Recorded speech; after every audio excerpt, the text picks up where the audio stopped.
us tonight. Al Sharpton and the grievous industry strike back. That is the subject of this evening's Talking Points memo. Last week, we told you that one of the big reasons Trayvon Martin lost his life was that George Zimmerman feared the image he projected that night in Florida. His clothing, his presence. Zimmerman profiled Martin, and disaster followed. The anger this case has engendered is understandable. If Trayvon Martin was my son, I'd be doing exactly what his parents are doing. But out of tragedy can come something positive, and that is why Talking Points is urging the civil rights folks to stop maligning the country and face up to a huge problem that is directly harming millions, primarily in the African-American community. Young black Americans are the most violent group in this country by far.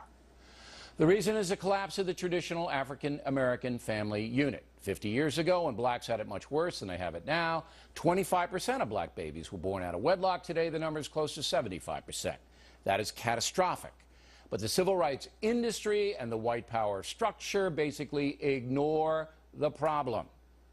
They also ignore the entertainment industry, putting out vile products aimed at young people, some of whom incorporate the gangster culture into their own lives. On Thursday, we told you that Al Sharpton, now in business with a company that distributes garbage like Lil Wayne. While Sharpton says he's concerned with the state of black culture, his upcoming book will be marketed by a company, Cash Money Content, that debases this country. In response to my analysis, Sharpton took to the air and did what he usually does. He attacked the messenger, implying that I am racist. Why is Bill O'Reilly talking about the African-American family? It's hard to take much of this race talk seriously. I took Bill to Sylvia's restaurant in Harlem for dinner in 2007. Here's how he described it afterward. There wasn't one person in Sylvia's who was screaming, MFer, I want more iced tea. Please. You know, I mean, everybody was, it was like going into an Italian restaurant in an all-white suburb, in the sense of people were sitting there and they were ordering and having fun, and there wasn't any kind of craziness at all. Well, that sounds kind of patronizing, right? What Sharpton and a number of others on MSNBC did was take the radio clip from 2007 completely out of context. Here was my setup to the Sylvia's comment, something the dishonest Sharpton would never run.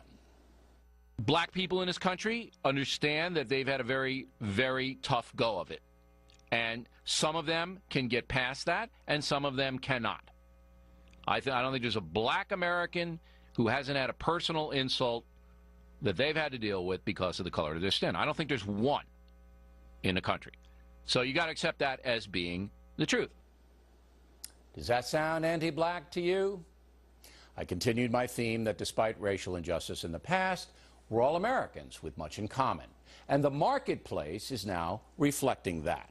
I illustrated that point by talking about my dinner with Sharpton at Sylvia's restaurant. You know, when Sharpton and I walked in, it was like big commotion and everything, but everybody was very nice.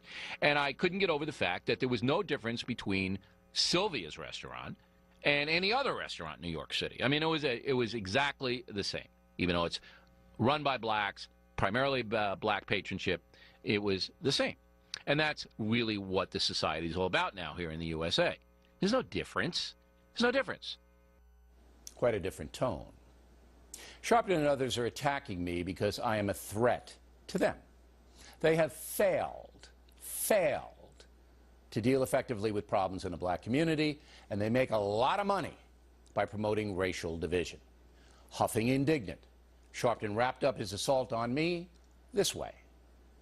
We don't just want to single out one person, but we do want to set the record straight, and we're not going to allow them to decide the conversation that we're going to have in this country. So who's we, Al? Who's we? Who's them? Talking Points believes the day of the race hustlers is coming to an end. This we and them business gets the country nowhere. Fair-minded Americans well understand there are severe problems in the black community that have to be solved, and it will take honest, courageous people to do that. One of those honest people, CNN anchor Don Lemon, who referenced my talking points on his program. He's got a point. In fact, he's got more than a point. Bill? Raised without much structure, young black men often reject education and gravitate towards the street culture, drugs, hustling, gangs. Nobody forces them to do that. Again, it is a personal decision. He is right about that too, but in my estimation, he doesn't go far enough. Mr. Lemon then went on to list things that African Americans should do to combat social problems. After his remarks, Mr. Lemon was predictably attacked by the race hustlers. But his courage stands in stark contrast to their ignorance and corruption.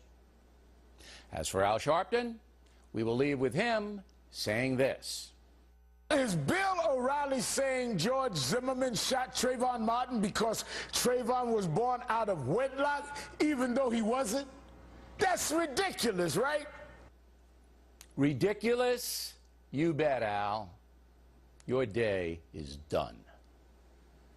And that's a memo.